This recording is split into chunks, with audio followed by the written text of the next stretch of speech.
आला हज़रत बरेलवी फरमाते हैं कि यमन में ना एक ईसाई ने नीचे स्लेब पहन ली, स्लेब पहनते ना ईसाई, नीचे वो पहन ली, ऊपर जुब्बा पहन लिया, सर पे इमामा बांध लिया, मुसलमानों वाला लिबास। एक मुसलमान आलिम दीन के पास गया और जाके कहने लगा कि मैंने ना नबी पाक सल्लल्लाहु अलैहि वसल्लम की एक हदीस का तर्जमा और माना और तशरीह पूछनी थी। उन्होंने कहा पूछें।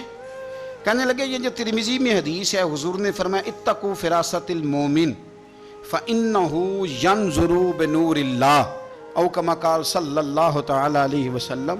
हुजूर फरमाते हैं मोमन की फिरासत से डरो, ये तो अल्लाह के दिए हुए नूर से देखता है। उसका ख्याल था कि अंदर मुझे देख लेगा कि मैंने जुनार पहना हुआ है, स्लेब पहनी है।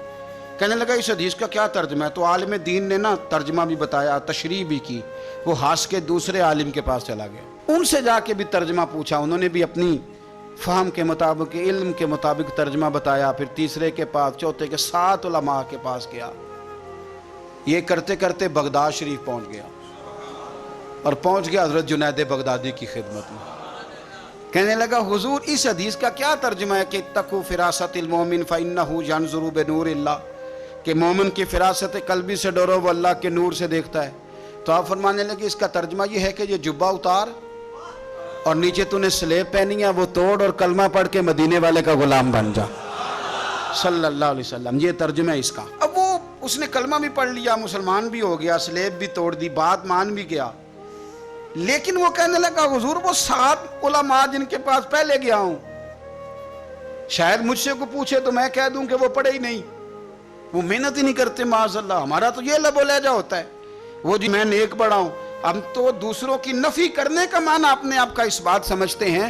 हजरत जुनैद बगदादी कहने लगे क्या कहा तुमने? उन 7 ने ये बताया? फरमाने लगे ये भी इस हदीस का तर्जुमा ही है कि उन्होंने नहीं बताया। कहने लगे क्या मतलब? फरमाने लगे उन 7 को पता चल गया था कि तुझे कलमा पढ़ाने का सवाब अल्लाह ने मेरे हाथ में लिखा हुआ है, ये मेरे खाते में लिखा है कि जुनैद तुझे कलमा पढ़ाएगा, वरना समझ वो भी तुझे गए थे। पर उन्होंने कहा कि तेरा सवाब जुनैद बगदादी के खाते है, लिहाजा तुझे भेजना है ताकि तू वहां तक पहुंच जाए। अब बात को समझे ना। अब मैं एक फिक्रा जो मैं बड़ा कहा करता हूं, फिर कहता हूं, किसी को इज्जत वो देता है जो खुद साहिब इज्जत हो। जिसके अपने पास ना हो वो किसी को दे सकता